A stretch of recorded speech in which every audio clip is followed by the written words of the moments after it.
Electric car चालकांना मोठा दिलासा मिळालाय। भरलेला टोल त्यांना परत मिळणार आहे। ईव्ही गाड्यांकडून टोल न घेण्याचे विधानसभा अध्यक्षांनी आदेश दिलेत। जीआर लागू केल्यापासून घेतलेला टोल परत करा असे आदेश अध्यक्षांनी दिलेत। ईव्ही गाड्यांवरती समृद्धी एक्सप्रेसवे आणि अटल सेतूवरती टोल माफी असल्याचं दादा भुसेंनी सांगितलंय।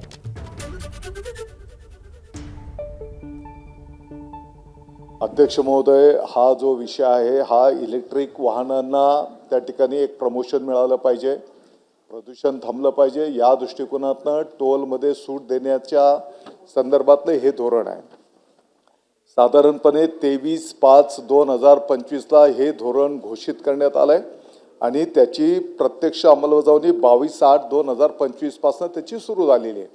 आता जसं मी नमूद केलं की ज्या पद्धतीने परिवहन विभागाने ईव्हीचा फास्टॅग रजिस्ट्रेशन करण्याच्या पासून तर त्या टोल सिस्टममध्ये तो येण्याच्यासाठी या साधारणपणे 3 महिन्याचा कालावधी याच्यामध्ये तो गेलेला आहे आणि या कालावधीमध्ये तो टोल सिस्टममध्ये न आल्यामुळे कदाचित त्या वाहनांकडनं टोल वसुली झाली असेल आणि म्हणून आता ही सिस्टम आणखी जलद गतीने पुढे प्रोसीड कसं करता येईल त्याप्रमाणे त्या ठिकाणी कार्य केलं जाईल। मंत्री महोदय, गंभीर विषय, राज्य शासनाचं धोरण आहे की आपण इलेक्ट्रिक व्हेकल्स ई व्हेकल्सना जास्तीत जास्त प्रोत्साहन द्यायचं। राज्य शासनाने जीआर काढून नागरिकांना कमिटमेंट दिलेली आहे की तुम्ही ई व्हेकल्स वापरा, आम्ही तुम्हाला टोल माफी देऊ। आता जर काही टोल माफी होत नसेल तर एका प्रकारे आपण राज्यातील नागरिकांचं कुठेतरी दिलेलं आपण त्यांना शब्द मोडत आहोत।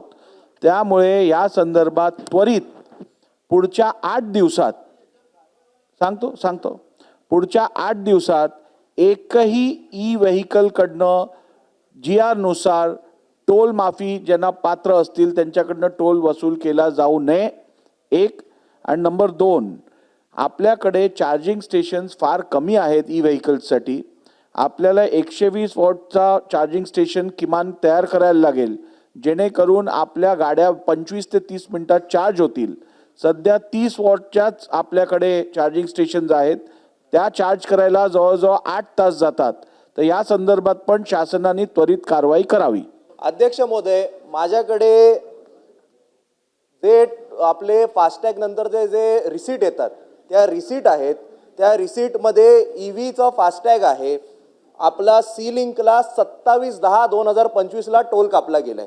अध्यक्ष महोदय, 21/10/25 समृद्धी महामार्गाला टोल कापला गेलाय। म्हणजे छापील उत्तर काय आहे की 22/8/2025 नंतर ईव्हीचे आम्ही अजिबात टोल माफी झालेली आहे। अध्यक्ष महोदय, माझ्याकडे रिसीट आहेत, पाहिजे तर मी त्या रिसीट द्यायला तयार आहेत। एक रिसीट ही माझ्याकडे आलेली आहे। अशा हजारो ईव्ही मालकांची सरकारकडनं कुठेतरी फसवणूक होते। एक तर टोल ऑपरेटर फसवणूक करतायत किंवा सरकार ईव्ही मालकांची फसवणूक करते, यावर कडक कारवाई झाली पाहिजे।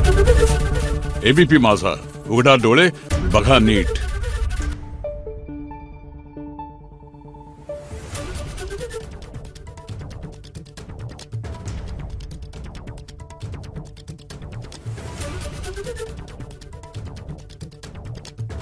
Thank you.